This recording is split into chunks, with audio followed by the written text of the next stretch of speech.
Okay, if I can have your attention, we will go ahead and get this event started.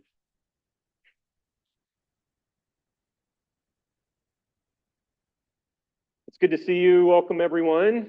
My name is John Barton. I direct the Pepperdine Center for Faith and Learning, and this event is hosted by the Center for Faith and Learning and the Payson Libraries. And so I appreciate Mark Russa and Jeff Bowman and others at the library as we partner for this and are able to use this great space. And so thank you for being here. And we're here to hear from our friend and colleague, Jason Blakely. And we'll hear especially him talk about his new book, Lost in Ideology. And I see some of you that signed up early for the event got your own copy of the book, and we look forward to hearing more about it. Jason, of course, is one of our Pepperdine colleagues and friends. And if you don't know, this book is receiving a lot of attention right now across the country. A lot of people are talking about it both in academic circles and in broader public discourse. And so it's a very important book, and really Jason is finding himself on the leading edge of political philosophy right now. And so as he shares with us, I mean, we're proud to have him as a part of this community, but as he shares with us, he's sharing something that is very timely and very significant in broader discourse. And he represents, as we'll hear, something, what we can call a kind of cultural interpretive approach to political philosophy, which is very provocative. And we'll hear some about that. It's creating a lot of conversation in wider circles, and in some ways even challenging some of the standard assumptions of the field of political science. And so we'll be able to hear about some of this and some of what it represents.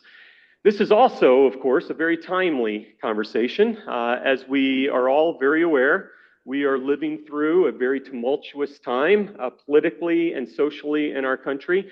And we're in the final days of a significant, contentious, and sometimes confusing election cycle. And so this kind of conversation is important. And yet part of what Jason does and what he's going to do for us here is he's not going to address the specific election cycle we're in or the candidates or the parties or the specific issues that are on the front burner for all of us right now. But he will offer us a gift. And that gift is that even in times like this, to step back a little bit and kind of capture a 30,000-foot view of our social and our political landscape. And to try to imagine, to try to see, maybe even to imagine how our public life is mapped out. And what that does for us is it offers us opportunities to understand our context better, our social and political context that we live in, to understand ourselves better as individuals and where we happen to find ourselves in our wider context. But he also offers us an opportunity to understand our neighbors better, both those neighbors that we may align with in our social and political understandings and those neighbors that we don't. And that's a really important thing that we are invited to here. And obviously, much to say about our current circumstances and much to pray about. But what Jason will offer us here is a chance to think about it more broadly so we can understand ourselves and others better. The format today, I'm going to step down here in just a minute, and we're going to give our time to Jason.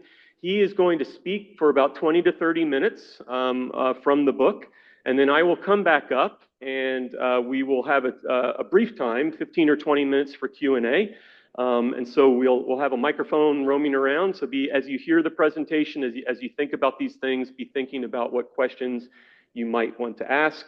We will close down hopefully right before 1 o'clock. And then as you can see, we have a great spread waiting for us over here as we have a reception afterwards. And so I think that's all I need to say for now. So thank you for being here. And please welcome our friend Jason Blakely.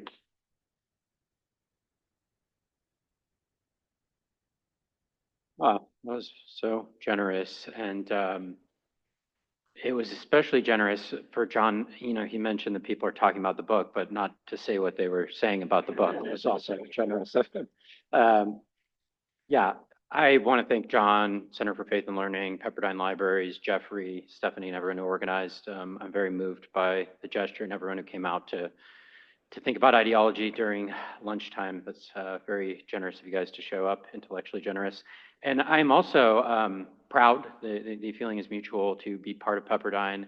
And this book actually is a very Pepperdine book because I've taught a class here for 12 years on ideologies. And the book really comes out of many iterations with my students teaching ideology. And I think it was 12 years ago when I started teaching it the first time, we were still living in a very different ideological environment. And I like this line from Shakespeare, I think it's in Richard III, it's a reeling world. It's a reeling world, Catesby. It's a reeling world. And it has been a very, very reeling world ideologically. I've not ever changed a syllabus or my understanding of something more times than this ideologies class. In fact, when I came of age sort of with the Cold War and then 9/11. And I sometimes tell the students, what did the Cold War feel like? It felt like nothing was going to change ideologically. Like everything was in a stalemate. And so it was not a reeling world in that way. And then, of course, one day everything went up like morning mist and little bits of the Berlin Wall were floating in and things. So, but in any case, so I want to talk a little bit about this because, yeah, so this book, Lost in Ideology, is an effort to sort of orient within this reeling world. And I try to do this in part by offering a philosophical conception of ideology, because I think our conception of ideology, both used in kind of high academe and at the ordinary street level, is not a very good concept of ideology that we have. And so we're sort of, it's not helping us have better dialogue or even have an understanding of ourselves. And so what I tried to do in the book was offer a novel interpretation of ideology that stands on the shoulders of towering thinkers like Charles Taylor, Hans-Georg Gadamer, Paul Ricoeur, and especially Clifford Geertz appears right away in the book, the great American interpretive anthropologist. But I tried to give a novel interpretation of ideology, which I'll say a word on in a minute. But first I want to talk about how are we stuck in this kind of reeling world of ideology and what are some of the bad definitions. So I think we're in a kind of a conundrum that we've historically inherited in the West around even the word ideology. So the term was coined by a sort of lesser known Enlightenment intellectual. This is his longstanding sort of contribution to political philosophies. He invented the word ideology, and his name is Antoine de Tracy. And you can even see it in the etymology of the word that he thought he had a science of political ideas. He was a mixture of rationalism and empiricism, but the word ideology meant I've banged out through sense perception and logical definition a science of politics or a purely rational, just factual account of the political. And in doing so, we've kind of made a break from the past and we finally have a rational way of organizing society. And so there you can see that the term ideology has a positive connotation, a very positive connotation. It means something like final politics or finally scientific or finally rational politics. And of course, no one uses the word ideology in that way anymore. People sort of studiously stay away from the term ideology. But one of my takes is that the reason we studiously stay away from that term isn't because that notion has gone away. It's just because a couple generations later, Karl Marx in the German ideology gave actually what's the predominant definition of ideology that's used both at the street level and at the academic level, which is ideology is false consciousness. He and Engels say ideology are the ruling ideas of a time, and they're used to justify power. They're about the justification of power. And they're basically false ideas. They're ideas that sort of have a legitimating, mythologizing role. And so sometimes I want to ask, is this cultural Marxism that even if I turn on Fox News, ideology is used as false consciousness or false beliefs? Just to say that Marx's usage of the term is so widespread that this pejorative usage has just become the standard usage. Now, these look like opposite views, but one of my contentions is that they're not, well, they're in a kind of tandem with each other, because I think that a lot of us have inherited the idea that I don't really have an ideology, you have an ideology, and I have mostly like practical beliefs or facts-based beliefs or sensible common sense. And in fact, people will even use terms like political beliefs or my belief system. They won't say as often in ordinary usage, my ideology is this, or I'm an ideologue, right? Let alone I'm an ideologue. And I think that that's because they've actually inherited the de Tracy sort of a view of their politics. And so the more you have absorbed that view that you don't have ideology, the more pressure there is to take on the Marxist view of ideology as completely false consciousness. Because once your views are just sort of rational beliefs or common sense, the more someone else has to have made a series of very, very bad blunders, or be in bad faith, or be wicked, or perverse in some way to have arrived at their ideology. So this sort of tandem relationship forms that I don't think is a very helpful or healthy relationship. And I only do this once, but I actually think it cuts across the sort of ivory tower and street level divides. I will read you a little bit from the introduction of the book, because I think this is part of the dilemma, and then I will offer, okay, so what's my alternative view of ideology, and then where does the book go from there? So, this is the opening paragraph. What is ideology? The answer is simple if you do not think about it very hard. Ideology is politics in excess, distorted, immoderate, and delusional. It's pundits shouting at each other and unruly mobs chanting in the streets. It is an uncle ranting about socialism at holiday dinners, or a coworker lowering his voice to whisper about the dangers of the system. Facts are of no avail when dealing with the victims of ideology. Rational arguments slide off their brains like rain running down a granite dome. So, and I could go on from there, but this is the kind of opening dilemma, is that I have a theory, you have an ideology, right? And we're kind of a mirror image of each other in this way. Now, I think that to start to sort of like gesture what my positive or my alternative to this is, it's important to see that there are attempts by cultural and interpretive theorists to give an account of ideology that is, I think, more complex than this sort of dualistic, either or approach. And the big one for me is actually Clifford Geertz, who's hugely famous in the study of ideology. And his basic concept is that ideologies are like maps. I mean, we could talk about this the whole time. It's a fascinating concept. It's one of the major theories of ideology of the last, 50 years. But ideologies are maps. What does that mean? They orient us within political space and they help form our conscience, is what Geertz says in his really famous essay. So the point here about ideologies is you can't do without them, because like a map, like the spatial metaphor, to sort of get around in political society, you're gonna have to have some sense of which steps to take, what direction to go, et cetera. So the assumption here is everyone has them. And they emerge historically, these maps emerge historically, their traditions, their meanings, they have certain sense-making devices.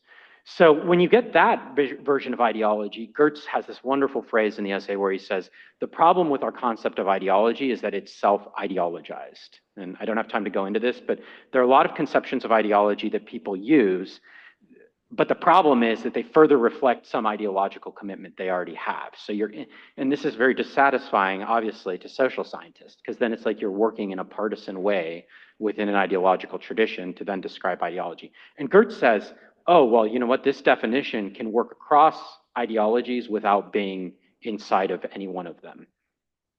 Part of what I tried to do that I think is the ambitious side of the book is I basically tried to improve on Geertz's definition. And I will only mention 3 in the interest of time. So, and by the way, Geertz is an intellectual hero of mine, so this is like a lover's quarrel. I don't mean this as, haha, Geertz, but so first thing, the problem with, and I subscribe, ideologies are cultural maps. They emerge historically. They spatialize and help orient us within political space. But first problem with this definition left at that level. Geertz's definition makes, and in fact, people said this after he proposed it. Terry Eagleton, a Marxist theorist, is a famous one to have said this. That's very cognitive. That view of ideology is very ideational. It's like ideology is all just in your head, and it has nothing to do with guns and tanks and the state and power. It's too idealistic and disembodied a view of ideology. And so one conceptual feature and by the way, if they're just cognitive, it looks like you carry around your map, and then there's this world out there, and you've got your map, and you get around with your map. And so one feature I wanted to add is, okay, they're maps, but they're what I call world-making maps. And world-making is a concept that I use a lot in my prior book, We Built Reality, but the basic idea is that with world-making theories or concepts, you don't have just a simple relationship of word-object where you describe something about an object out there.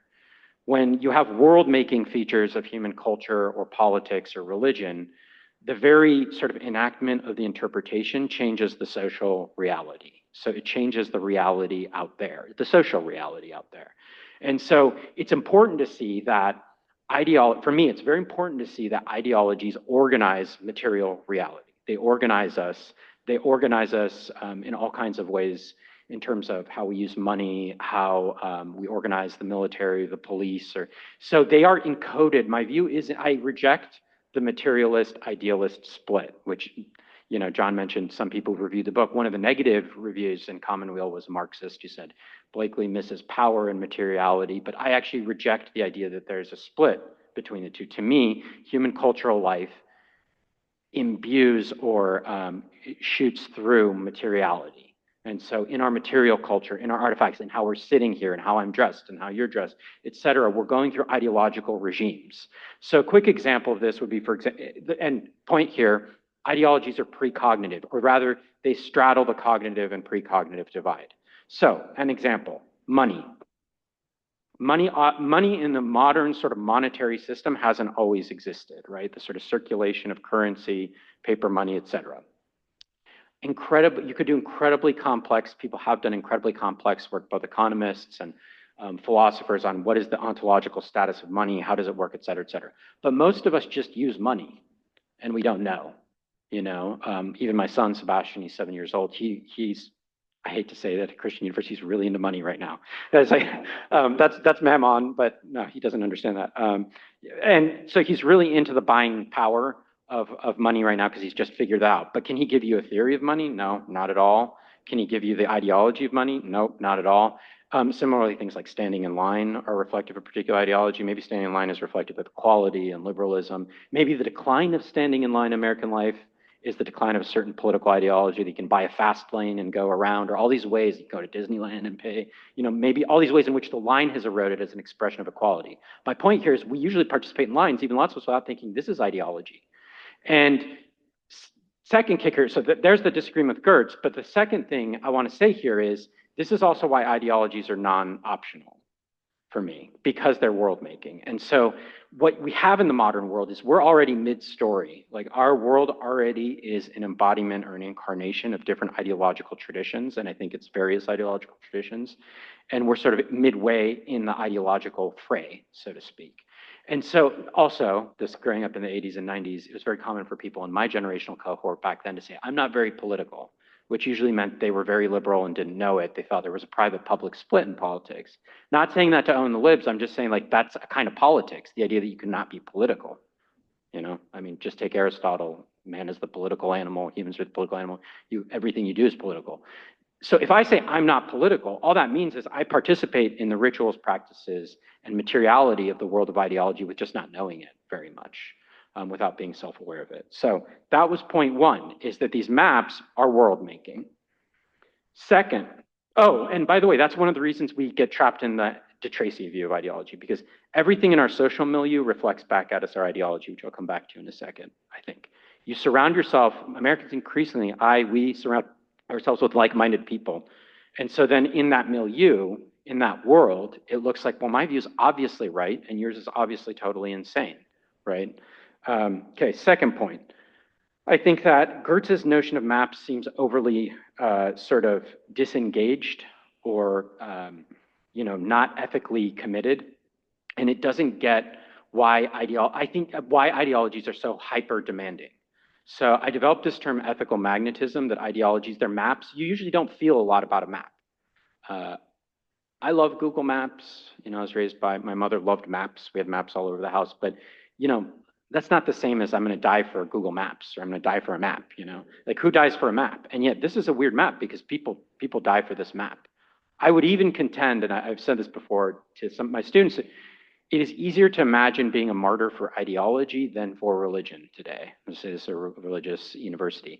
Now, immediately some people think, no, but my religion is completely one-to-one with my ideology, but that's my point, is what would it mean to die for Christ? Or I'm not saying this, I'm just saying it's easier to imagine dying for your ideology than it is to die for, I don't know, agape or that's a hard nut to crack, right?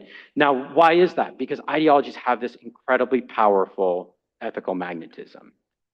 I take over from Charles Taylor this idea of strong evaluation, but I call it ethical magnetism. The idea here is that humans exist in a kind of hyper-demanding moral space. And this is why I think we need to understand ideologies as analogous to, I think they're different, I won't go into that, but analogous to religions. And they can co-opt religions or displace religions or fuse with religions, but they're in the same register. They're making a demand on what a sort of good life is, you know, on what a good vision of society is. And they can come with an entire repertoire of identity or forms of selfhood. In fact, one of the reasons it's very hard to give up ideology is it really permeates our sense of identity in an ideological age. So I almost stop being me if I stop being, and then fill in the blank. And that has to do with the fact that our sense of selfhood is pulled into these ideological maps. You know, it's even sort of a thought experiment for you. Which is it easier to imagine stop being, your ideology or your religion? And still be able to imagine that self as you. Or if I say your ideology and religion, you think there's no difference, why? You know? Surely your religion is much older than your ideology, unless it's the Church of Scientology or something like that. All the world religions are older than the ideologies are, so why is there no breathing space between them? So they are ethically magnetic and world-making. They have this hyper-demanding aspect to them, and people sacrifice for their ideology. They sacrifice themselves, they sacrifice money. Honors are distributed on the basis of ideology, goodies, materiality. This is my affirmation. Yes, Marx, you're right, politics is about materiality, but you're wrong that materiality can be separated out from culture, would be my view. Because obviously my view of ideologies in some senses goes against the Marxist view that ideology is false belief, right? Instead, it's like rival visions of a good life. Oh, I should say this. This is me sort of appropriating Aristotle for those who are interested in that, because Aristotle says human political life is always about some telos or vision of a good life. And I think all the ideologies contain within them some vision of what a good life is, collectively. And that is also, by the way, why you can't resolve ideological debate as much as I would like to just by appealing to facts, data, or logical analysis, because they weigh in on questions of significance that are not susceptible to that. How much time do I have left, John? 10, okay. So I'm very big on, you can't slay the dragon of ideology just by here's the data, or in this house we believe in science, or look how crazy the liberals have become with what they say about gender. I don't think that does it. And the reason it doesn't do it is because a bare appeal to the facts is not getting at the ethical magnetic vision that informs the interpretation of what's going on. And unless you can get clear on what the telos or ethically magnetic vision of an ideology is, you don't make a lot of progress talking to someone who doesn't share your ideology. And also you lack some kind of self-understanding, because then you think of your ideology as just common sense or inherited time-worn traditions. You know, you sometimes hear conservatives say, I don't have ideology, I just have time-worn traditions, you know. Last point. So first point was world-making, second point, ethically magnetic. Third point is, I think that Gertz's definition of ideology robs social science of the ability to be critical. And of course, this is a long kind of standing set of debates in the social sciences. But Gertz's definition of ideology just gets you at, if you just treat everything like a map, you can describe this map, then you can describe this map, then you can describe that map. But then the social scientists and social theorists have to stand back and say, rationality can't make any progress on ideology. Which I actually think either implies relativism of a kind of Nietzschean kind, that reason can't make progress on our deepest ethical or religious disputes. And oftentimes students will take from that a kind of soft relativism that, oh, so you just make some wild leap at your ideology. It's just a completely irrational will to power at the bottom. It's voluntarist. So that's one set of problems. Or more often, it's loosely, but without articulating it, liberal. Because the idea that we can just describe value pluralism as the situation means, well, we should all be more tolerant of the various so it's still inside of ideology in that sense, I would say. Oftentimes, people who practice this kind of social science still have ideological commitments. They're very rarely Nietzschean. They're very often the ideology that's informing the study of ideology in this way is liberalism. So I'm unhappy with Goethe's maps are just, we can just treat them as descriptive in a disengaged way. And instead, I think I developed various strategies in the book for how to be critical about these ideologies. And I will just give you one. It's the central one in the book, but I think there are actually many ways to develop objectivity when you're debating ideology. And the strategy that I'll lay out here very briefly, you could think of as a map versus terrain mistake, or in the book I call it mistaking geography and cartography. But the basic gist of it is any ideology that thinks of itself as just science or just natural or just data is, on those terms, false. Doesn't mean the ideological tradition can reconstitute itself as self-consciously a map, a historical map or culture or tradition. It just means that when you say your ideology is just science, and you can't narrate the ethically magnetic features of it, the world-making features of it, then that is an objectively false view of that ideology. And a lot of what I do in the book is go through and sort of knock down versions inside the different ideological traditions that claim to just be science or common sense or mere facts. The central the title of the book, Lost in Ideology, that's the criticism, is that you're lost. Well, there are many ways to be lost in ideology, and I actually think we're all actually sort of somewhat still lost in ideology, myself included. But one way to be less lost is to realize I'm operating out of a cultural tradition. I am proposing a vision of the good, and they're amongst other rival visions. I'm not just offering like a bundle of facts that anyone could immediately accept. I absolutely adore Jorge Luis Borges, and I see we have a Latin Americanist literary person here, but I love Borges. And Borges has this really famous story that I'm sure Lila knows about. It's called, I think it's usually trying to like on rigor in science or on exactitude in science, but it's one paragraph. Go read it if you haven't afterward. It's so, in fact, I would recommend that short story over my book if you're just going to read one or the other. But it's one paragraph, and it's typical Borges. He imagines, but it looks like it's a real fragment of research. He imagines a far-flung empire that basically has a mania for building maps, for cartography. And they get so into building maps that they keep building the maps bigger and bigger till finally they're like, we're going to build a map that's the exact size as the empire. And they start trying to unroll the map over the empire point by point, right? And then finally they realize, oh, this was a completely insane thing we were trying to do. And then Borges ends very curtly with, they threw the maps out in the desert and they decayed or something like that. I open the book with that epigraph. But what's my point here? I think that we become lost in ideology because we unroll our culture, our ideology onto the world and treat it as mere geography. So we mistake map and terrain. And what that does, so what's terrain? Terrain is rival cultures of ideology that exist there. Terrain is, we can do social reality in different ways. We don't have to, just because you say it's more efficient to do that economically, great. I don't want to be efficient. There are entire societies that aren't efficient. Let's not be efficient. In fact, let's be as inefficient as possible. If it's efficiency or justice, maybe we want justice instead, right? But people think sometimes if they say it's a fact that it's more efficient, that somehow makes some claim about the realism of their ideology. And so I would take this as an example, being sort of lost in this way. But so I think that, we tend to unroll our map. And so what happens is we're very monolingual right now ideologically. And we shout at each other sort of our ideological language, expecting our neighbor to end here on our neighbors, say a few words about our neighbors.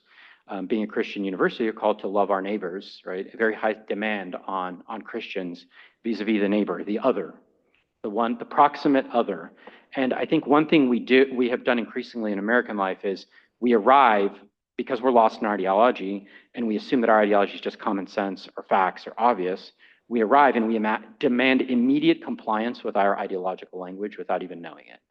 And part of the problem here is our ideological languages are being expressed through the same natural language. In other words, even though we're speaking, say, out of right libertarianism or conservatism or nationalism or feminism or one of the liberalisms or one of the socialisms, we are using the same words, like sometimes equality, freedom, but we actually mean different things by this. Justice. So some of the terms appear, but they're actually being used in different ways with different significances or meanings. And so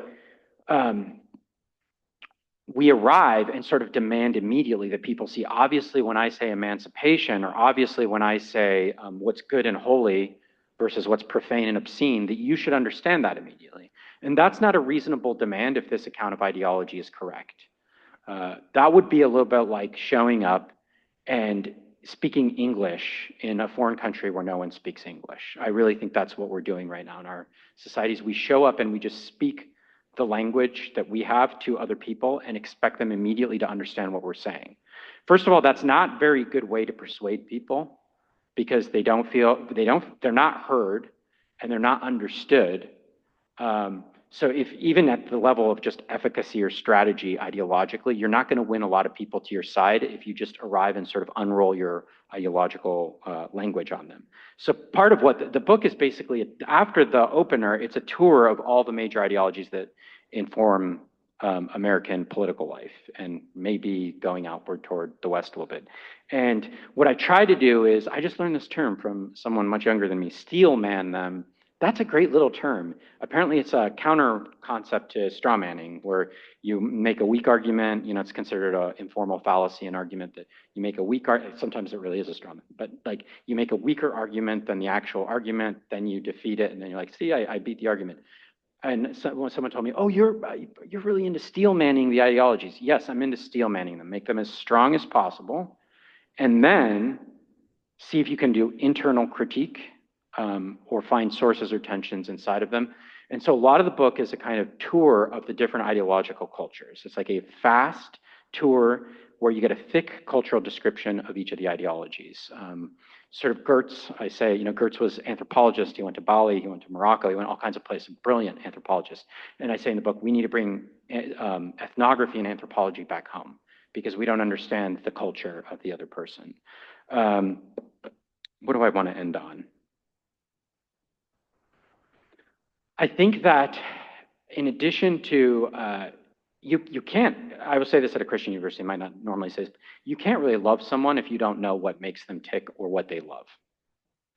You can't love someone if you don't know what they love. Even if what you think they love is incorrect or an idol or perverse, you can't love them unless you understand what animates their heart. One. Two, you can't have a constructive critical dialogue with someone unless you really land what the tensions are in their own political views. And I think people are very uninterested in that in American life right now. And so people aren't getting out of the thrall of various ideologies that maybe we should wish they got out of the thrall of. But, and I'll end on this. A major goal of the book is that everyone be a little less enthralled with their ideology. I say somewhere in there that my goal is to have everyone love their ideology a little less and love someone else's ideology a little more. And this is definitely not said in the book, but an Augustinian commitment. I think of ideologies as cities of men. They were made by humans. They were not made by God. We can track where they arise historically. To what degree they coalesce or resonate with sources of revelation is, a huge argument that, there can be reasonable disagreement. But one of my views is ideologies are made by us. We made them.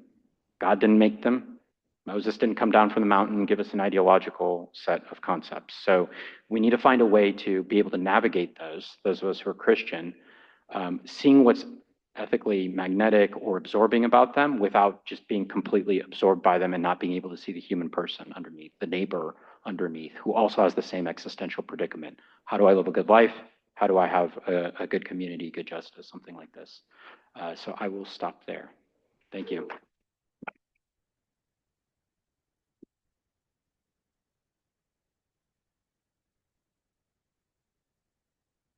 Great.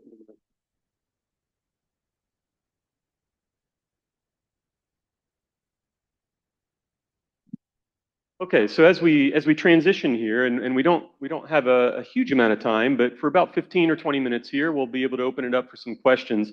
As you think about your questions, and as we transition to this segment, let me just note that if you're interested in hearing Jason talk more about this, more extensively about the book, one of the things I do at the Center for Faith and Learning is I host a podcast for the NetView organization and the Council of Independent Colleges. And we've just interviewed Jason, and we will release that podcast next week. And he goes into more extensive discussions about the book. He also tells a little bit about his own story, his own background, his own family, the way that kind of feeds into his development as a thinker, and the way that kind of connects to all of this. So I point you in that direction as well. But for now, we're going to open it up and just see if anyone has any questions. As always in these kind of things, I do ask that you state your question in the form of a question and try to make it as concise as possible so we can use the next 15 or 20 minutes effectively to hear Jason's further thoughts. And I think Jeff is walking around with a microphone back there. If there's someone that, yeah. Hi, Jason. I'm so excited to read your book. Love a lot of the arguments that you're putting forward. I was curious about that last thing that you just said about not really being able to love someone unless you understand something about that, about them. And I'm wondering if you could respond to whether or not that, I'm sorry, I'm trying to phrase it as a question, but I'm mostly just confused. How can you make the demand for knowledge be the basis on which someone loves? Because it assumes your ability to recognize in them who they are, which seems to me like it poses a problem having to do with your own abilities in that situation. Aren't we responsible for loving those, even the ones that we do not understand and perhaps never could? Yes, and I'm not a theologian, so you've quickly gotten out of my waters, but it's my fault because I brought it up. Certainly, I think love exceeds knowing, and that we're called to love people for what they are and not for what they do, speaking from within the Christian tradition. They are in the image of God. We then go on to do all sorts of things that are desecration of that, myself included. But, and so then you're saying, am I making knowledge a prerequisite to loving someone? Is that correct? Yeah, I think I'm thinking a lot about Aristotle right now and voluntary action too, and whether or not there is moral culpability when, let's say you say something like, well, I didn't know better, so I did this terrible thing instead. And yet it doesn't seem to me that in other situations, we are exonerated fully in instances where even though we didn't know better, we really ought not to have done it anyway. So in the same way, if you're talking about things having to do with love, which is even more important than other forms of justice relationships, knowledge can't be the most important factor. Yeah, okay. Well, one thing I could say is I don't think that love is the same or equal to exoneration politically. So, yeah, I don't think that, what I'm not saying is that because I love or understand you, I exonerate you from what you did or your actions. Take some ideological action, like you rounded up people and you put them in camps, just to take a really extreme one from the 20th century, you know. So I guess I don't mean that. I mean some kind of empathy or understanding for the situation that animated that and being able to get into the space that motivated it. And that might still mean holding someone responsible. But I don't know if that's helpful. But I don't think that justice, that love means exoneration per se. Would you also say that you're not using the idea of knowledge, even knowing another person, in a mere cognitive, intellectual way, right? It's a deeper. Yeah, and also that there's a kind of, I guess what I'm trying to find in the book is a space outside of ideology. The space I try to put outside of ideology, here I just brought it up as Augustinian and Christian, et cetera, but I actually don't do that in the book because I feel like that would be far too narrow for American life and for, so the space I try to stake out is a kind of existential, or, you could call it phenomenology if you want jargon, but the sort of first person experience of being a human. The branch of philosophy that deals with the first person, the I is sometimes called phenomenology, the first person experience of being a human. And what I'm trying to say is we're all in the same existential predicament. We have these maps we've inherited. They've got certain tensions and dilemmas. We aspire toward them. We have to have some answer toward them. And so part of it is an effort to sort of say we're in the same starting point, even if we don't end in the same place. And I don't know if that interfaces well with your question, but maybe I just don't have the theological chops to tackle that. Yeah, loving someone by knowing them. Like, is there a growth in love by knowing someone? Don't really know. I'd have to think about that more. Yeah. Yeah. Someone else? A few years ago, somebody at this university quoted somebody else saying that if you're applying for a Fulbright, don't use the word religion, use the word ideology. I bridled at this. I do find, you know me well, we're friends, that my own religious commitments very much inflect what I say about politics.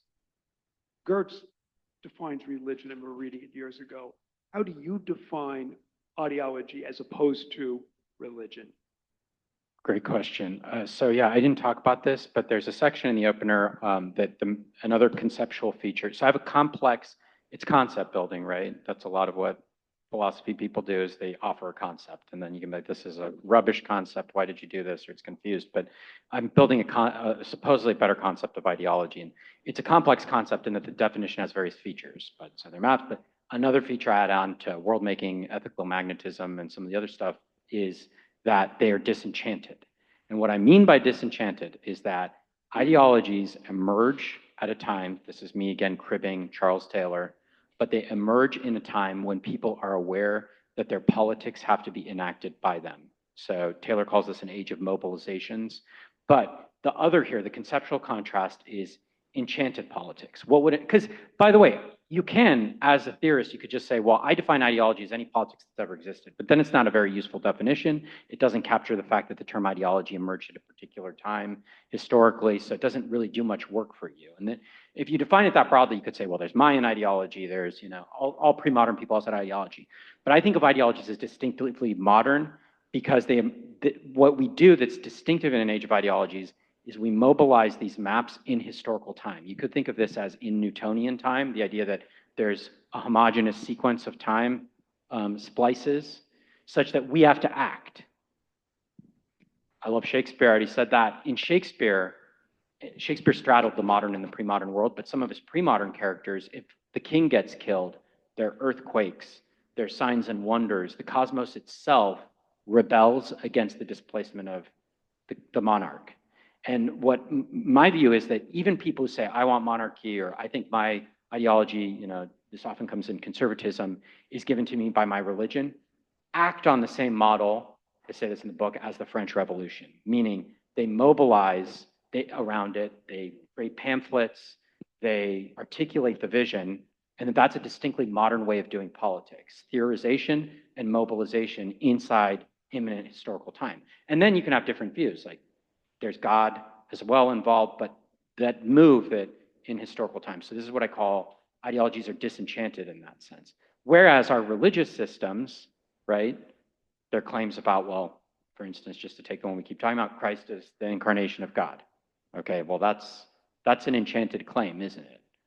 That's a claim that somehow, God takes an initiative, and no one acts like their politics are good. You mean you say my politics come from God? No one acts like God is going to come down and win the election for you. You act just like the French revolutionaries. I got to fight for it. I got to mobilize. I got to make pamphlets. I got to persuade people. So, yeah.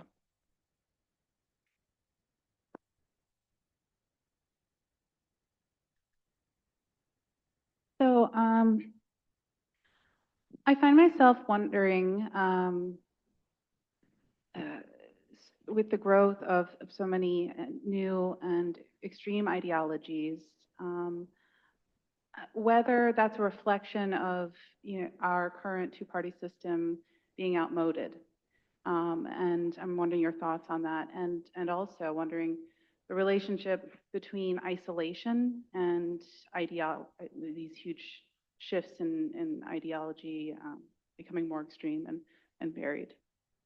On the first point, I might need you to repeat the second one, but on the first one, I don't think of our parties as outside of our ideological cultural traditions. So in the United States, the fact that we have a party system is a world-making project of liberalisms of various kinds, right? Probably initially, for lack of a better term, Madisonian liberalism, where you have parties that compete, et cetera, et cetera. Part of the reason the parties are under a lot of stress is because there was something like a hybridized liberal consensus in the United States, particularly post-war. I talk about this more in the book, but liberalism can combine with conservatism. It can combine with other ideologies like civic republicanism, or but with the breakdown of that consensus, the party's under more stress, or even the notion of party politics, right? I mean, it's become commonplace for people to say the election isn't valid. Well, that runs afoul of the whole party institutional world-making system in some senses. And you can say that's good, you can say it's bad, but it has to do with ideology breaking out of the liberal mode. And something I talk about in the book is I think the new right is not a liberal right. It probably hybridizes with the new right, but it's basically an anti-liberal politics through and through. And it might have a new conception of party, like one party that rules from here on out or something like that. But or minority rule through a party. You can have different. I was thinking of parliament, right? Or your Yeah. parliament, where you have to actually get along with your different interests. My view is that institutional systems, this is a very cultural view, don't ever secure how we act or interpret. So the institutions look like they're there longer than the interpretations, but the institutions are only there because of the interpretations. So you can't, I think this is a blind spot in liberalism, that if I just get the institutional mechanics right, everyone will go back to being a good liberal. And I think that gets it backwards. It's a problem first of cultural transformation, and then the institutional change. I even have this quote from Madison where he's like, if people have lost all virtue in society, don't expect, this is one of the genius institutionalists of the American system, huge in writing, the Constitution and everything. And he's like, if people don't have any sense of virtue anymore, don't expect this whole system of checks and balances to work for you. It's not going to. So you need to have a kind of self, is my point, and a kind of culture. You could switch to parliamentarism, say someone could do it with a wand, but we'd still have the same different fragmenting of political ideological cultures. I So think we'd have that the leads problem. into the second question, which was, this sociological issue of isolation and, maybe lack of virtue, right? Maybe lack of moral grounding, community. Yeah, I mean, there are very big theories in ideology. That ideology is the product of strain. Like Hannah Arendt is a big one in that. That modern homelessness and the loss of religion and tradition causes people to find meaning in ideologies. I tend to not get on board with those very quickly because they run against the self-understanding of the people who have the ideology. So if I tell you, you're just a liberal or a conservative because you're under so much strain, what that gets wrong for me is the phenomenology of ideology, which is no, this is a good vision. It's a true vision. You see what I'm saying? So I'm not saying there are never times where people take on ideology because of strain. It just usually we say to them, that's a bad reason. Aren't you with the program here? Like, don't you really believe in this stuff? You're just doing it because you're feeling isolated and have a meaning problem. So I would tend to resist that, but to affirm that is a very venerable view in the history of ideology, and I could be wrong. A lot of people say ideology is a product of strain. Yeah.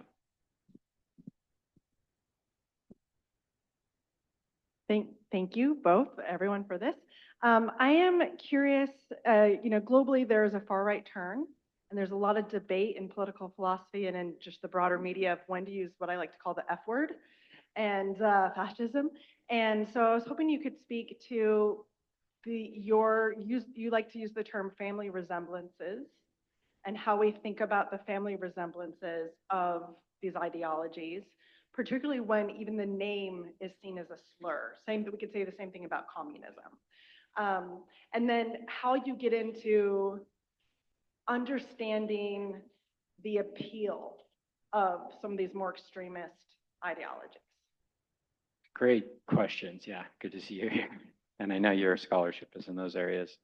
I guess I use the F word a lot if we mean that other F word. Maybe, yeah, but and maybe I overuse it, but maybe I have overused it. But one thought I have is that Americans are not very literate about fascism. and that our view of fascism comes out of trying to turn it into a 20th century singularity. What the great scholar of fascism, Roger Griffin, if you want to go read someone who really knows his stuff, I think he's the best one, says using it as a proper noun, just to refer to Mussolini's party, maybe Hitler in there too, but basically it's just a one-off. And then when you use it as a one-off, as a proper noun, what we mean by fascism is just almost like a moral example for the 20th century for Westerners of how bad we can be. But that's not very helpful because fascism generated a tradition of concepts, a kind of story or narrative it tells. I have a whole chapter on fascism. There's a section, Fascism USA, talks about to what degree fascism is back or not in the United States. But I think what I would say, and I say to my students when we cover this section, and Catherine's here, and we just went over it, and I always feel very, very uncomfortable during that session. I even think I said I feel like I'm sweating. But because but basically what I tell the students is, let's become more literate about people like Carl Schmitt. No one's going to deny this guy was a fascist. He was a Nazi jurist, absolutely brilliant, by the way. But he has a whole theory of sovereignty as dictatorial, a state of emergency, a revolutionary restate, like rejuvenation of the nation, et cetera, et cetera. Let's first get literate on these traditions and then see if there are any resonances, because I'm very big on politics is about interpretation, just like it would be in literature or history. And you're not going to be very good at interpreting if you don't realize it's an interpretive problem and if you don't have the historical backgrounds or meanings to understand that. And then you can ask the fascism question. If I can say one last little thing is, since ideologies are cultural, I don't think there's a fascist minimum, which puts me sort of on a periphery in the scholarship, but I basically think you can combine these ideologies with anything. No one would tell me, oh, it's not, you can't combine country music with hip hop. Everyone knows you can do that, right? And I'm forgetting the name of the guy with the face tattoos, but yes, thank you. But there are all kinds of hybrids.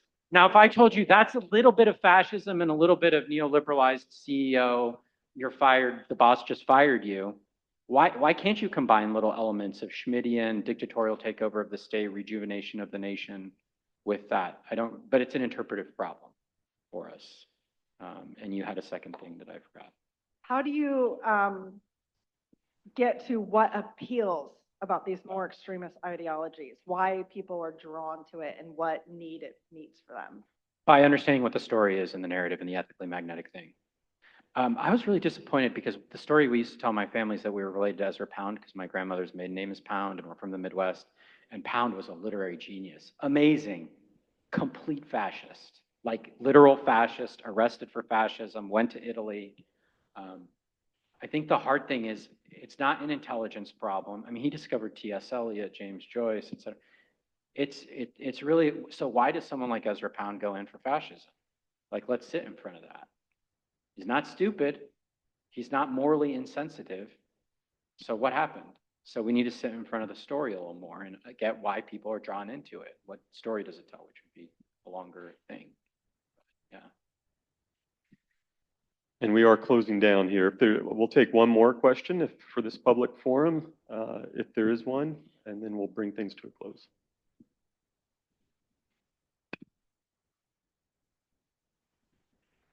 Thank you for presenting, Jason. I'm just curious, does interpretive understandings of political ideology lend itself to particular political actions or ways to understand which are better things if I want to advance my ideology? Can you say a little bit more about that? Like, what part of interpreting them are you referring Oh, I'm to? just curious. No, this like interpretive understanding, does that impact how should we focus on persuasion, ad campaigns, electoral politics, Oh, I see what you're saying. different types of actions? That's helpful, yeah. And good to see you here today, too. We should view ideologies as a problem of meaning, and we should lavish the kind of attention on them we lavish on other cultural traditions. Like if we really want to understand a form of Islam or Buddhism, we should lavish that kind of attention on them. Something I really wish, my wife's a journalist, I don't like just knocking the journalists all the time, but something I do wish our press would do, which is probably a reflection of us too and what we want to read, is less gamified stuff, like the scoreboard, which makes it look like the politics are sort of eternal, unmovable, and irrational, and you just got to get your side to win, and more long form understanding of how people, so you could do long form interviews with ordinary people to sort of see, you know, I remember I was running this kind of poetry workshop with a friend of mine, and she's very outspoken, progressive, and it was with homeless guys in Santa Monica. This guy was black. I still remember this. And we were doing poetry together, and suddenly he comes in and he uses the other F word. And he's like, F Clinton, Trump. Go Trump 2016. And my friend completely lost it. She like tried to lecture this guy, and she's a college professor at UCLA, and I was so uncomfortable. It's like, if someone who is black and dealing with being houseless in some way is saying go Trump, let's listen for a second as to why this has happened, okay? And I'm very big on we're not listening enough anymore. You know, even if you look at the data, which is extremely helpful, I'm not anti-data or statistics or anything, there's some real anomalies and weird things going on right now. Because if your story is basically Trumpism has a form of like ethnic nationalism to it, which I think is the right story, it's more complicated than first meets the eye because it has people involved in it that are not part of that ethnic group. So that's a little odd. That's a puzzle. That makes me wonder. So yeah, more long form listening, stuff like that. Yeah, cultural approaches recommend that kind of a thing. Yeah. Thank you. Well, thank you. Obviously, this conversation could continue for a long, long time, but please help me in expressing appreciation to Jason for the time.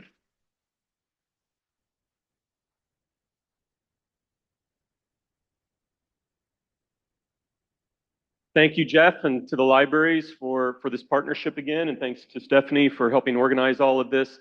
Jason certainly invites us to do the deep listening and self-reflection to understand ourselves, our context, and our neighbors, and thank you for that.